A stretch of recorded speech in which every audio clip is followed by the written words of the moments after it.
On pleure sans cesse, pour diverses raisons.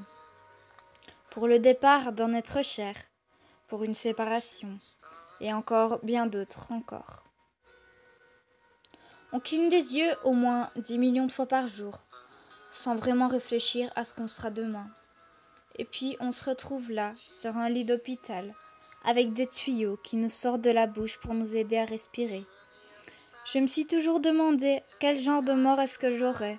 J'ai fermé les yeux un plus bref instant et je me suis imaginé un monde sans elle, sans son sourire, sans son visage, sans elle tout entier.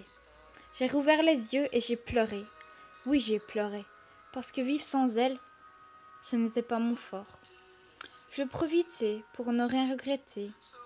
Je n'ai pas envie de me retrouver au paradis en me disant « je n'ai pas assez vécu ».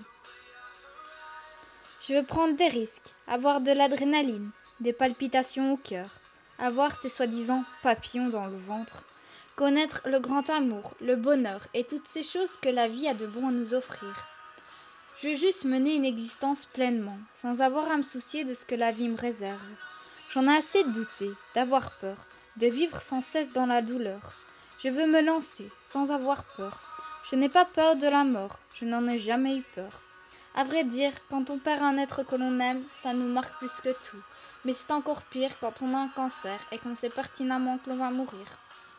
On a juste peur de ne pas avoir le temps de dire au revoir et de dire aux gens à quel point on les aime.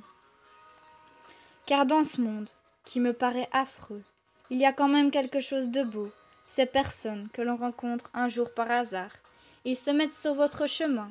Certains parcourent un bout de chemin avec vous, et d'autres vous accompagnent jusqu'à la fin. La fin peut arriver à tout moment, mais on n'y pense jamais. On se contente juste de vivre en espérant que demain sera meilleur qu'aujourd'hui. On a des rêves insolites que l'on voudrait réaliser et on attend. Pourquoi attendons-nous? Par peur? Il faut foncer, ne pas hésiter, tenter le tout pour le tout, réaliser ce qui nous paraît impossible. Car l'impossible n'existe pas. L'impossible peut devenir possible. Rien ne coûte d'essayer. Et si cela contribue à notre bonheur, on sera heureux. On doit prendre notre vie en main, avant que la mort ne vienne nous tirailler. Ouvrons juste les yeux au lieu de rester dans un monde que l'on s'est auto-créé. Sortez, voyez du monde, ne restez pas chez vous à ne rien faire, à vous morfondre, parce que vous avez l'impression que le ciel vous tombe sur la tête. Faites de nouvelles rencontres, aimez sans compter, profitez à fond de la vie, comme si la fin c'était demain.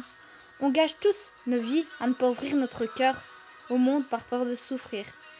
Les moments malheureux ne sont que de passage, mais il faut se relever, car la vie ne vaut pas le coup d'abandonner ou même d'avoir envie de mourir. Car la mort c'est vide, il n'y a plus rien, vous êtes mort, point. La vie est tellement belle, elle a tellement de choses à nous offrir. Ouvrons ses portes, ouvrons ses fenêtres, pour laisser rentrer cet air pur. Respirons cet oxygène tant que nous le pouvons. Dansons, chantons, rions, voyageons. Faisons tout ce qui est dans notre pouvoir pour être satisfaits et pleinement heureux. N'entendez pas que le bonheur vienne frapper à votre porte. Battez-vous pour l'avoir.